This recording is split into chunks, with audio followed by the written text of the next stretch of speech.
කුරුසියේදී දිවි පිදුවා මා ගලවන්නට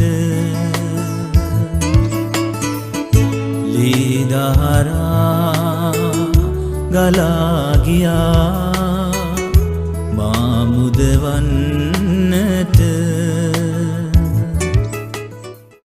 ජේසු සමිදානන් කුරුසියේදී පැවසූ 4 වන වදන.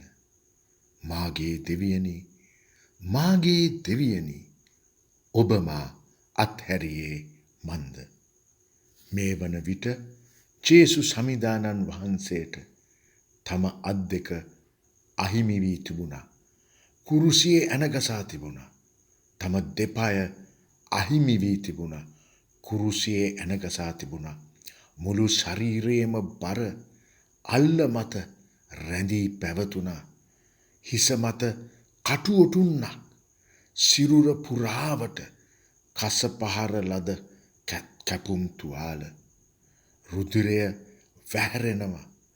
තද ග්‍රීෂ්මය නිසා අධික විඩාව, අධික පිපාසය, හුස්ම ගැනීම පවා ඉතා අසීරු කාරණාවක් වුණා.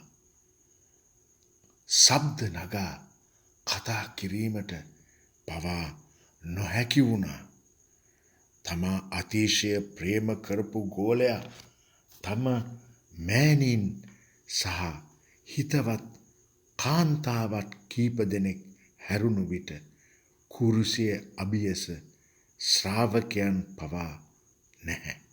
ජේසු සමිදානන් ලෝකයාගේ පාපය තමා පිටම දරා ගනිමින් ලෝකයා පාපයෙන් මුදා සදාකාල ජීවනය අත්පත් කර දීම පිණිස තමා විසින් කළ යුතුව තිබූ ඒ ජීවිත පූජාවේ උච්චතම අවස්ථාව. යේසුතුමන් පාපය බවට පත්වීම සිද්ධ වෙනවා. ඔහුගේ මෙහෙවර පුරාවටම තම පියාණන් වහන්සේ තමා සමග සිටි බව වැටහුණත් ඔහු එය දිගින් දිගටම අත්දැක්කත් පාපයේ ඇති අධික තිත්තකම නිසා, විනාශකාරී තත්ත්වය නිසා, ඒ ඇතිවෙන්නා වූ විපාකයෙන් අපිව ගලවා ගැනීමට වන්දියක් ලෙස තම ජීවිතය පූජා කිරීම තුළ පියාණන් වහන්සේ තමා සමග නැති බව ඒ අවස්ථාවේදී පාපයට පත්වුණු ජේසුස්ට වැටහුණා.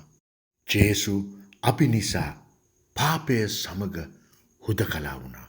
නිර්දෝෂී වූ ජේසුස් තම වගකීම නොපිරිහෙලා ඉෂ්ට කරමින් තම මෙහෙවර හමාර කළ ජේසුස්, යහපත් වූ ජේසුස්, ප්‍රේමයෙන් පූර්ණ වූත් සම්පූර්ණ මිනිසකු වූත් ජේසුස් ඒ අවස්ථාවේදී විශාල මානසික බිඳවැටීමකට යොමු වෙනවා.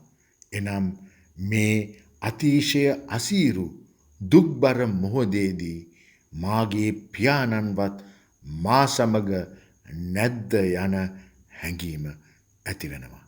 ප්‍රිය සහෝදර සහෝදරියනි, දූ දරුවනි, අපි මොන තරාතිරමේ සිටියත්, මොන වයස් කාණ්ඩයට අයිති වූවත් අපිත් මෙවන් වූ අත්දැකීම් හරහා ගමන් කොට තිබෙනවා.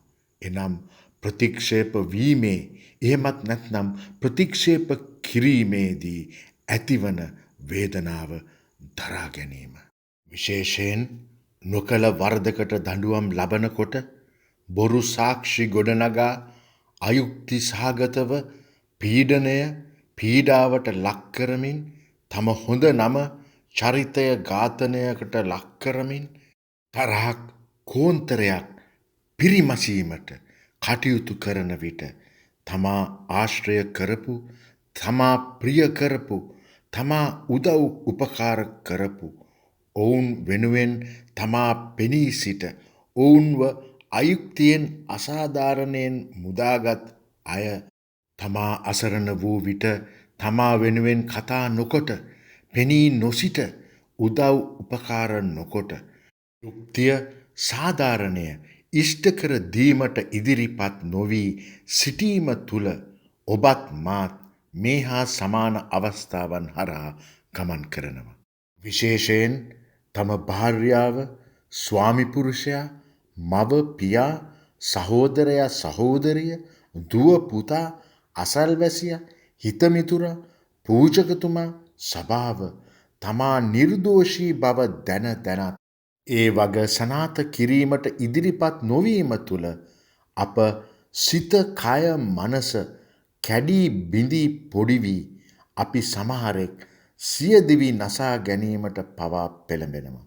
ලෝකයා පාපයෙන් මුදවා ගැනීම වෙනුවෙන් දෙවි පූජා කරන්නට දෙවි පියාණන් ඔබ සහ මා කැඳවා නැති නුමුත් අප පවුල තුළ සැමියා, බිරිඳ, දූ දරුවන්, දෙමව්පියන්, සහෝදර සහෝදරීන්, මිතුරන්, අසල්වාසීන්, රැකියා ස්ථානයේ සභාවේ අය මෙවන් වූ කඩා වැටීමකට හේතුව අපි නොවී එවන් වූ අවස්ථාවකට ඉඩ නොතබා සමිදානන් තුළ ඔවුන්ව මානසිකව නගා සිටුවීමට වගවිය යුතුයි.